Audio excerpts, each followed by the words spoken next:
For months ago, my mother died peacefully in her sleep at the age of 68.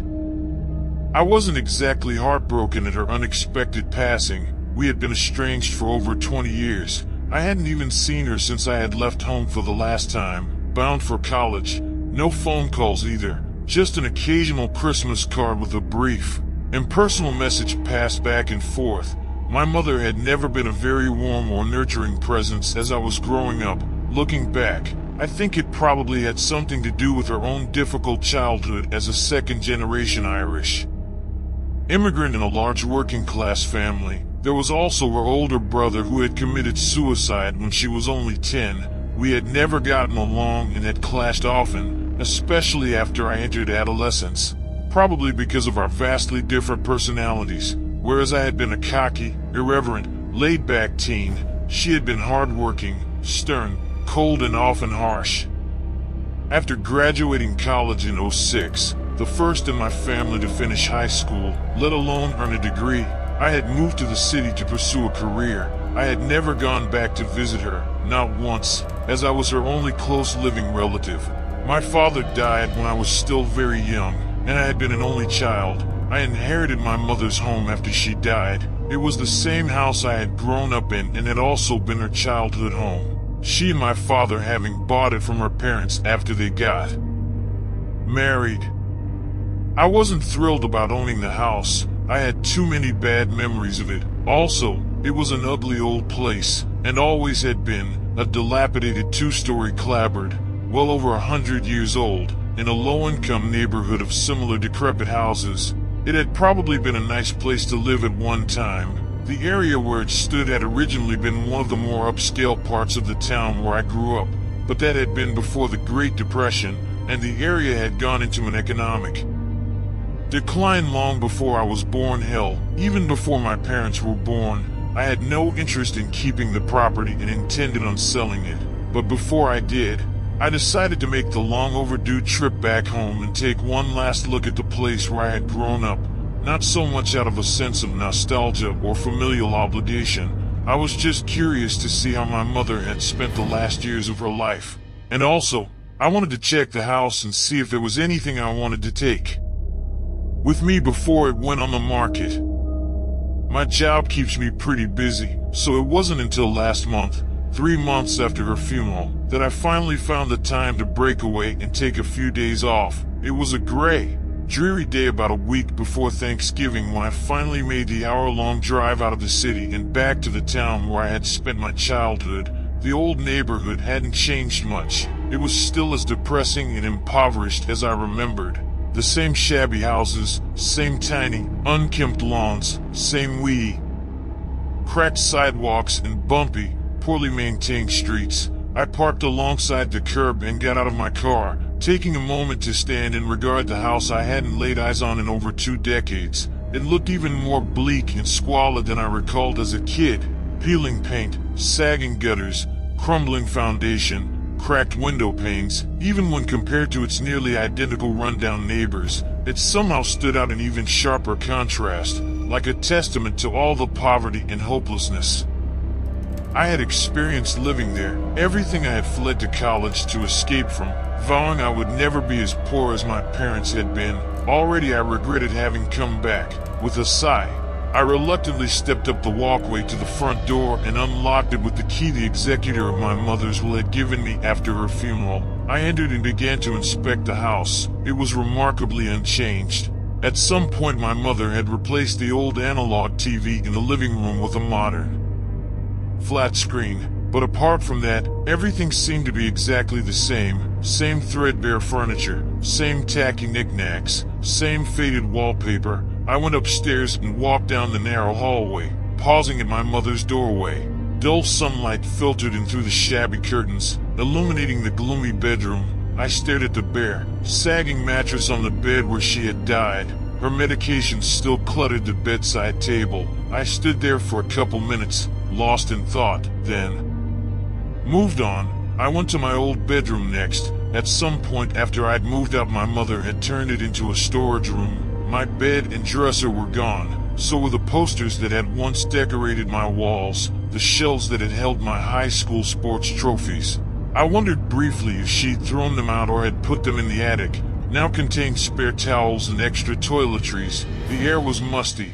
I went to the undressed, dusty window and peered out at the drab late autumn afternoon. The house was silent apart from my own breathing. My mother had died alone in this dismal house. The house she, unlike me, had never been able to escape from. The very air felt freighted with bad memories. Nothing good had ever happened here. I finally came home. "Mom," I whispered, my voice choking on the final word. I felt the sting of tears in my eyes. Even though I still didn't warn her as I probably should have, I did feel an overwhelming sense of sorrow and regret that we had never reconciled while there had still been time or had been closer during her last few years. There was nothing here I wanted to keep. I left my former bedroom and went downstairs. I don't know what motivated me to go down into the basement. There was nothing down there that would have interested me. I could just as easily have left the house right then and gone home. Maybe it was just a desire to be thorough. I had already checked out the rest of the house, and once I left, I knew I would never come back. The basement door was in the kitchen, between the refrigerator and the pantry. I opened it, flipped on the light, and descended the creaking wooden steps to the bottom. The basement was located directly beneath the kitchen. It was a small, dank, low-ceilinged room hardly bigger than a walk-in closet, rough stone walls and a concrete floor dimly illuminated by a single bare light bulb. It was mostly barren except for the washer and dryer, a shelf full of cleaning supplies, and some old tools cluttering one corner. I looked around with passing curiosity. When I turned to the rear wall, I couldn't help but crack a small smile. Still there. For as long as I could remember, the back wall of the basement had been dominated by a huge canvas mural depicting the black silhouettes of jitterbugging 1950s teenagers dancing against a white background. I had no idea why my grandparents, presumably, since they had owned the house before my parents, had put it there, maybe as a lame attempt to add a little cheer to such a dingy space. Whatever the reason, it was still there after all these years, although now it was badly faded, the canvas dirty and mildewed and tattered with age. Still smiling, I started to turn away to leave the basement and the house, but at the last second something caught my eye. I approached and crouched down for a closer look, puzzled.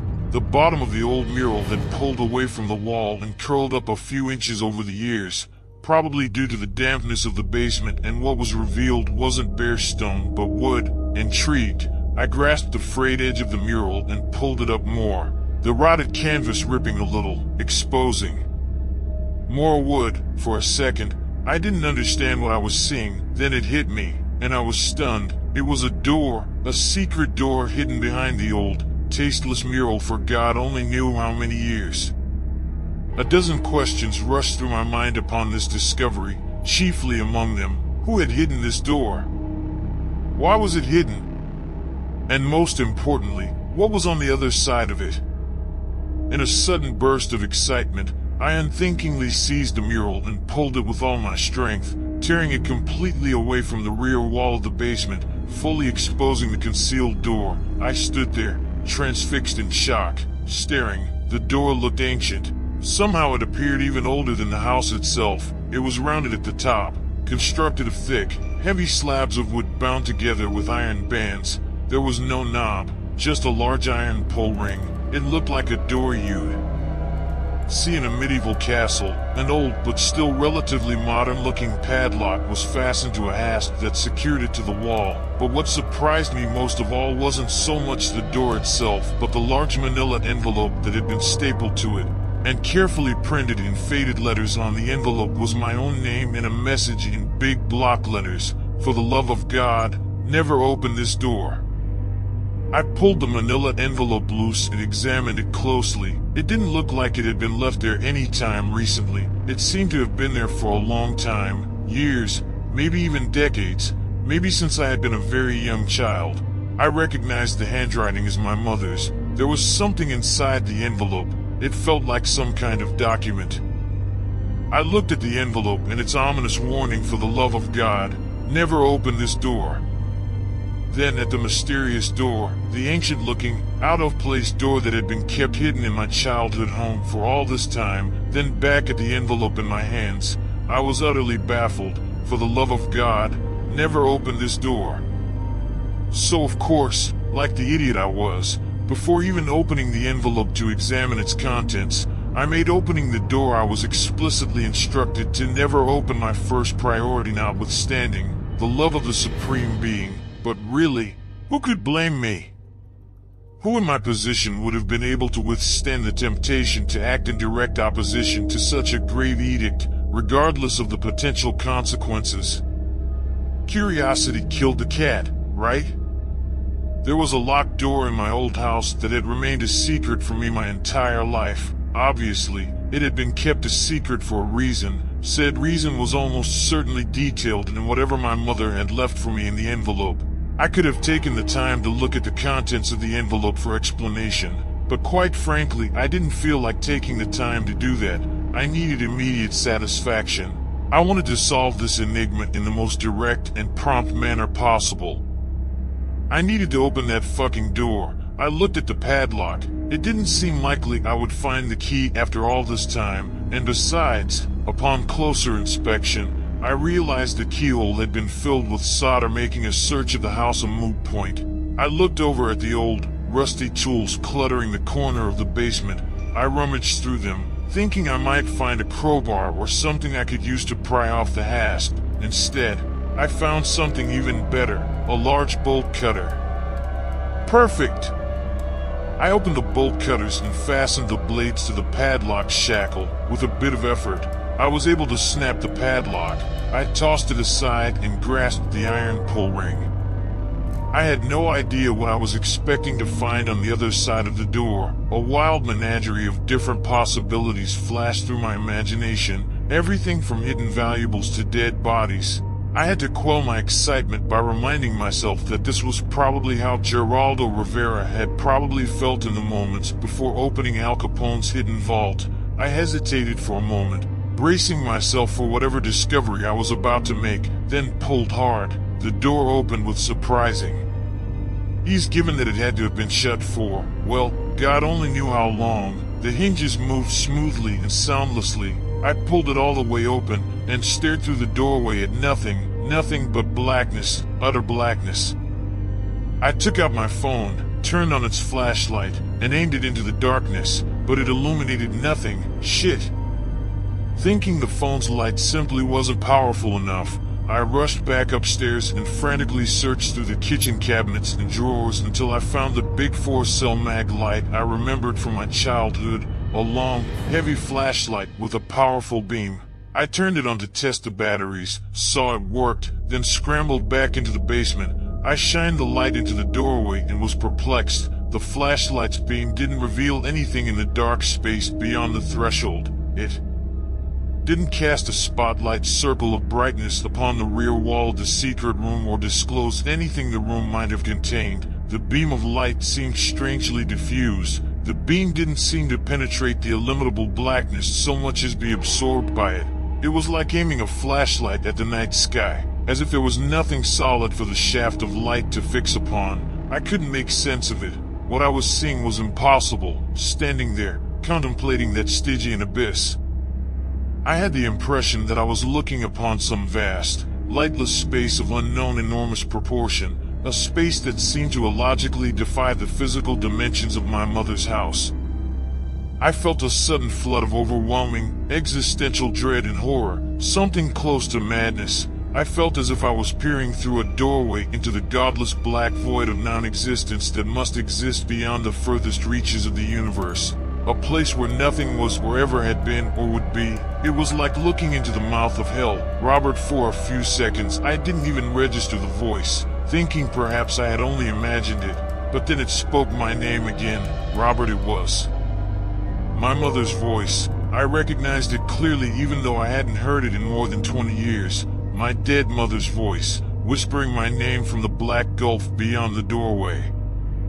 I was galvanized with sudden primal terror, so intense that coherent thought became almost impossible. I began to tremble. I couldn't even breathe. The voice spoke again, faintly, as if speaking from a great distance, but unmistakably my late mother's. And the urgent pleading in it was also unmistakable. "Please, Robert, help me, this isn't real." Some part of my mind spoke up, trying to maintain its sanity and make logical sense of what was happening. "It cannot be real. You're dreaming. Please. Robert, help me," the disembodied voice beseeched, imploring desperately. "Help me. It's so cold and dark in here." The voice was trying to coax me through the doorway into the unknown blackness, and with sudden chilling certainty, I understand it was not my mother speaking to me, attempting to lure me to it.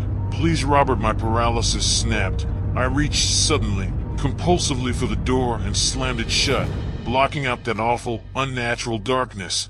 Immediately the voice fell silent.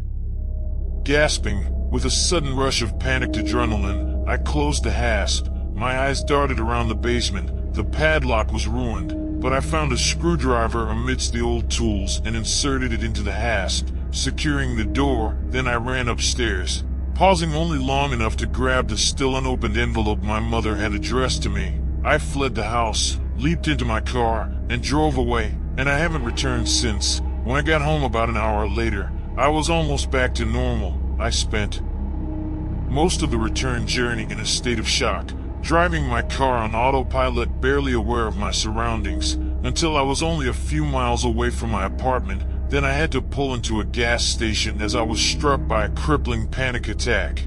I opened my door and thrust my head out just in time to avoid vomiting into my car. Then I just leaned back with my hands over my face, weeping and gasping, for 10 minutes, until I had myself more or less back under control. I entered my apartment, shut the door, then sat down on my couch and examined the manila envelope I had found on the hidden basement door. "Robert, for the love of God, never open this door."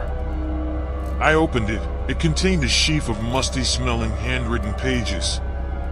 I began to read, and as I read, I began to understand why my mother had kept that door a secret from me all these years, and why she had left me a warning for when I would inevitably discover it. The first page was dated the year I was born. My mother had written this and left it for me nearly 40 years before, when I had still been an infant. She must have been terrified something might happen to her, or that she wouldn't be present to warn me in the event that I stumbled upon the door a while. I was still a child. I read, and I began to feel that familiar cold dread creeping into my body, just as it had when I first opened the door. My mother had been born the year after her parents had immigrated to the U.S. from Ireland. They had bought the old house when she was 5, having saved up for it for several years, working their grueling menial jobs as factory workers. Even then the house had been run down, but it had been cheap, and it was all they could afford, and they had still been grateful to own an actual home of their own, a place they could raise their family instead of the cramped slum apartment they had all been sharing.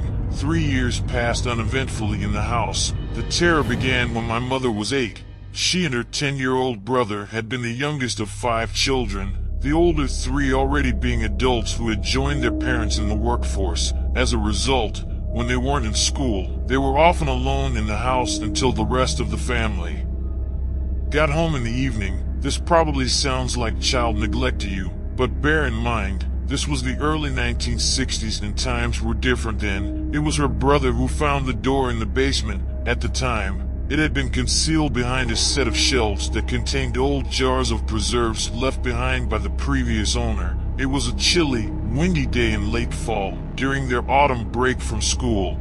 They had been playing hide and seek, and he had squeezed into the narrow space between the shelves and the wall, and that was how he had discovered it. When their parents and older siblings got home, he had told them what he had found. Intrigued, their father and her 2 older brothers had removed the shelves, exposing the door. It had been locked with an ancient brass padlock, one of those round railroad locks like you see in old Western films, and didn't look like it had been opened in at least a century. The padlock was so old and corroded that it crumbled to dust when her father gave it a single tug. Their father had opened the door, shined a flashlight, taken a single look inside, then immediately slammed the door. My mother wrote that she had never seen her father look so frightened as he had right then, never before, and never after. He had sternly told his 5 children to never open that door or ever go near it again. He had refused to answer any questions and had sent them all to bed. That night my mother had heard her parents talking urgently in their bedroom. She had pressed her ear to the wall and listened. She couldn't make out everything they were saying, but she did hear her father say something to her mother about his sister laughing in the dark and buying a new lock at the hardware store tomorrow. She said their voices were low and heated, but it didn't sound like they were fighting. It sounded like they were just scared.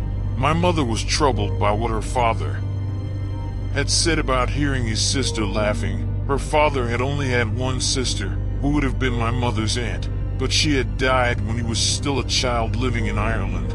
My mother had been frightened, but her brother had been intrigued. He had wanted to know what his father could have seen, or heard, on the other side of that door that would have upset him so much. His curiosity overrode any trepidation he may have had. Later that night, after the rest of the family was asleep, he had disobeyed his father's order. He had gotten up, gone down to the basement, and opened the door. The next morning, my mother had awakened to the sound of my grandmother screaming her husband's name in a panic. Her voice had been coming from the basement. The family had hurried down to the basement. My mother had observed her mother standing over my uncle, who was huddled in the corner, shuddering spasmodically. My mother wrote that she never forgot what she saw. She said it haunted her for the rest of her life. Her brother's face was contorted in a grimace of pure, incomprehensible terror, his eyes bulging from their sockets, his teeth bared like a snarling dog's. His hair had turned completely white. His bulging, unblinking eyes were fixed in a direct line of sight with the secret basement door, which was standing wide open on a rectangular of total blackness. He was alive, but was in a state of full catatonia, unable to speak or move or react to any stimuli. My grandparents had called an ambulance and my uncle was rushed to the hospital. My father immediately bought a new padlock and sealed the basement door. My uncle was put in a mental institution. The doctors thought he would never recover, but miraculously, against all expectations, he eventually did, although it was over a year before he was functional enough to return home. He was never fully the same after that. He was withdrawn and quiet and morose, prone to emotional outbursts and panic attacks. He had trouble sleeping and often experienced nightmares and night terrors when he did sleep. He refused to answer any questions about what had happened to him that night and would scream in fits of hysteria if prodded. He absolutely refused to set foot in the basement or even go near the door in the kitchen that led down there. He would become violent if anyone tried to make him.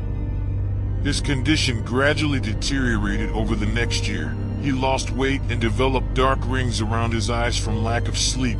He became paranoid and jumped at every sound. My grandparents would have sent him to a psychiatrist if they could have, but they simply couldn't afford it.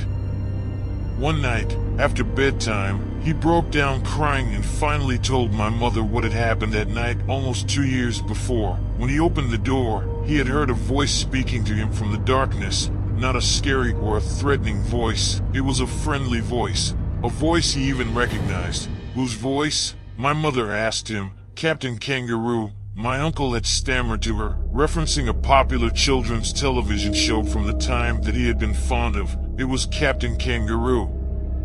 He spoke to me by name. He told me I could come inside and play with him in the treasure house. He had stepped through the dark doorway, into the gulf of the unknown. What did you see in there? My mother had anxiously asked him. My uncle had been quiet for several long moments. Tears rolled down his cheeks. My mother could see fear rising in his eyes as he forced the words out. It wasn't the treasure house. It wasn't Captain Kangaroo in there. He paused to gulp, then choked out. There are things in there, in the darkness. Things you can see but can't see. My mother had been confused by that statement, things you can see but can't see, but my uncle hadn't, or perhaps couldn't explain it any better than that. Reading those words, I felt a chill envelope my whole body, as if hundreds of ice cubes were being pressed against my skin. Things you can see but can't see. My uncle told her he had been lost in the darkness with those things, hunted by them, running from them, hiding from them, unable to find the doorway that led back to the basement. It's bigger in there than you think. he said. So much bigger. It's endless in there. Until just by blind chance he had stumbled through it, away from that awful, godless blackness. He told her that he probably hadn't been in there more than an hour at most. But time is different inside. It felt like he had been trapped in there for many years, perhaps even centuries. My uncle told my mother that he couldn't stand to live with what he had experienced any longer. He said it felt like some part of him had never left that secret basement room and was still trapped in there for eternity. He had hugged her and kissed her and told her he was sorry, then had left her room. My mother was bewildered and frightened and confused by what he had meant with his final words. I'm sorry. That was the last time she ever saw her brother alive. He had taken his father's straight razor from the bathroom and slit his wrists in his bed that same night. My uncle had been 12 years old. She had never told her parents what her brother had told her the night before he killed himself. They were already so overwhelmed with grief and horror she didn't think they could bear it. But they must have suspected his death had something to do with whatever her had experienced in the basement. They had barricaded the door and strictly forbid the rest of their children from ever going down there again. My grandmother had been the only one to enter the basement to do the laundry, and even then, she tried to keep her visits as brief as possible. My grandparents wouldn't allow them to talk about my uncle or his death, and even mentioning his name would cause them to get slapped, as my mother painfully learned early on. They wanted to forget about him and put the whole terrible ordeal behind them. My mother often wondered why her parents hadn't sold the house and moved them somewhere else for a fresh start, why they had continued to live there after what had happened. She assumed it was probably because of their lack of money. But then, years later, when she was a young woman and married my father, her parents, aging and in failing health, asked her if she and her new husband would take the house from them when they died. My mother said that my grandmother didn't so much offer as beg them to live there. My mother couldn't believe her parents would want the house to remain in the family after the loss they had suffered there. But my grandmother had told my mother she couldn't stand the thought of the house falling into someone else's possession. Someone who didn't know about the door in the basement. Someone who might also have children. Reading that, I suddenly understood everything. I understood why my mother had been so strict and overbearing when I was a child. So overprotective of me. Why she had always been so moody and serious. Why she had continued to live in that gloomy house with its burden of tragedy and painful memories, all those years, right up until the day she died. I understood why she had hidden the door behind that old mural with a warning in the event that I would someday uncover it after she was gone. She had been guarding that door, guarding the door to prevent some other unfortunate, unknowing soul from opening it and being lured into the darkness by a familiar, trusted voice as her brother had been. I understood something else. I could never sell that house. I had to keep it in my possession, take up my mother's mantle as its guardian. For the rest of my life, there is something in the darkness beyond that old wooden door. Something terrible that doesn't belong in our world. Something unnatural and unholy, something you can see, but can't see.